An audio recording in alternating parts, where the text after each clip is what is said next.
मुझे तबीयत खराब में काम करना बिल्कुल पसंद नहीं। अरे इतनी देर तक मैं कैसे सोती रह गई। अचानक से उठने पर रेखा के सर में जोर का दर्द उठा। पूरा शरीर टूट रहा था। छूने पर उसे लगा शायद बुखार है। फिर भी कोशिश करते हुए वो रसोई तक पहुंची। देखा कि सास मालती जी पूड़ी बना रही थी। माँ के चेहरे पर नाराजगी का भाव देखते हुए रेखा ने कहा, लाइए माँ जी, मैं बना दूं। अब क्या बनाएगी? सब तो बन ही गया है। माँ, मेरी तबीयत थोड़ा ठीक नहीं है, इसलिए आज उठने में थोड़ी देर हो गई। तुम सोती रहो, तुम्हारे भरोसे रहता तो आज भूखा ही जाना पड़ता ऑफिस। वो तो अच्छा है माँ, कुछ दिनों के लिए माँ हमारे साथ रहने आ गई, नहीं तो रेखा को अपनी सास की बातों से इतना दुख नहीं पहुँचा जितना अपने पति रमेश की बातों से। रेखा अपने पति के साथ शहर में रहती थी। उनका एक छोटा दूध मुंह बच्चा था। उनको देखते ही के लिए उसकी सास मालती जी शहर में आई थी। बहू की खिदमतदारी ना करनी पड़े, इसलिए मालती जी डिलीवरी के समय आई ही नहीं थी और रेखा के डिलीवरी के समय उसके पति ने उसका थोड़ा बहुत ध्यान रखा था।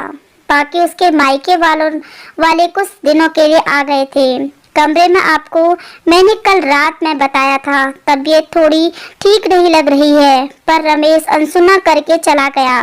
बच्चे को दूध पिलाने के बाद रेखा रसोई में आ गई। अब खड़ी ही रहेगी या कुछ हाथ भी चलाएगी? रेखा ने रसोई में रखे बर्तनों को देखा। सिंक में बर्तनों का ढेर लगा हुआ था। मालती जी ने आलू की सब्जी, सूखी सब्जी और कुछ पूड़ियाँ बनाई थी।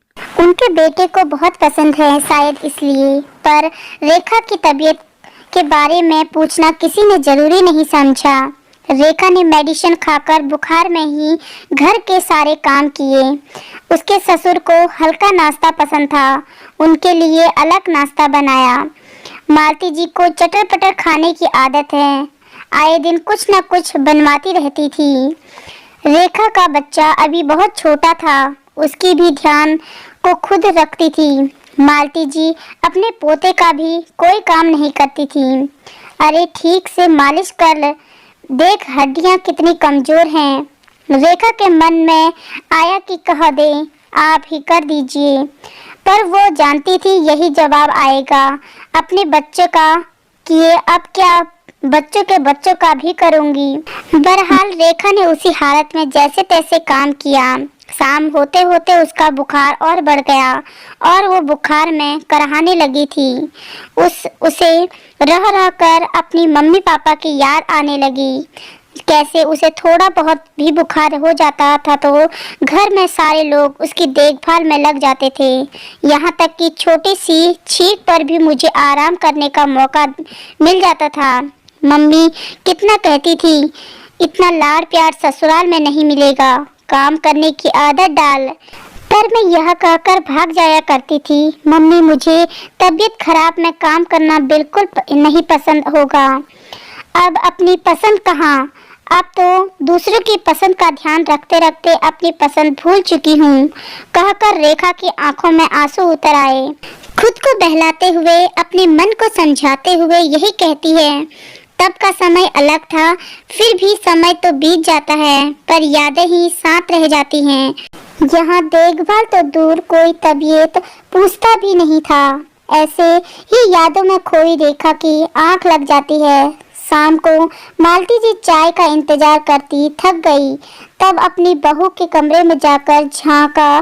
बहू बेसुध सी पड़ी हुई है और छोटा सा उनका पोता सुसु में गीला कुछ गुनगुना रहा है। हद हो गई आलस और कमजोरी की, मेरा पोता रो रहा है और तुझे सोने की से फुर्सत नहीं है। बहू ओ बहू उठ। पर रेखा का बुखार बहुत बढ़ गया था और वो आंखें नहीं खोल पा रही थी।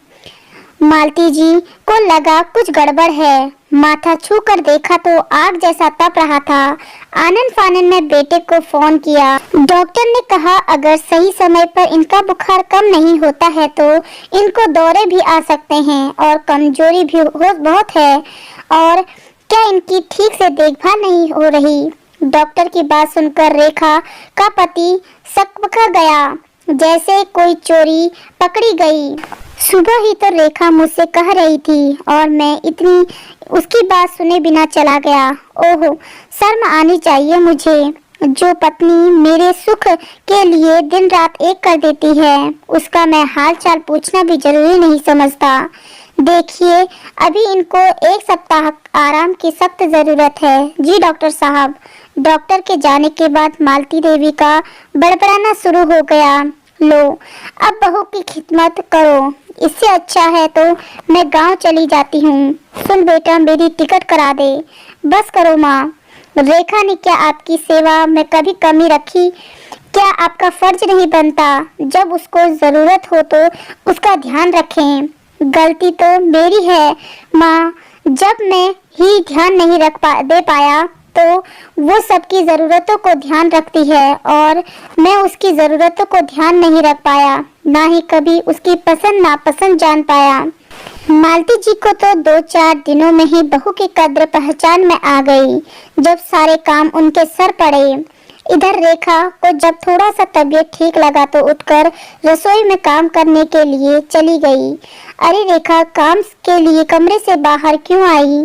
अभी तुम्हें आराम करना है। हाँ हाँ बहू, पूरी तरह से ठीक हो जाओ, तब तबीयत खराब में काम करना जरूरी नहीं। मुझे माफ कर दे, मेरी तकलीफ तेरी तकलीफ मैं समझ नहीं पाई। मालती जी अब अपनी बहू से पूरी तरह ठीक होने का इंतजार करने लगी। रेखा भी अपने पति और अपनी सास का अंदर आए बदलाव को देखकर बहुत खुश थी। तो दोस्तों, आपको ये कहानी कैसी लगी? आप कमेंट सेक्शन में कमेंट करके अपनी राय ज़रूर बताएं और अगर वीडियो पे चैनल पर नए हैं तो चैनल को सब्सक्राइब ज़रूर कीजिए और वीडियो को लास्ट तक देखने के लिए आपका बहुत बहुत धन्यवाद।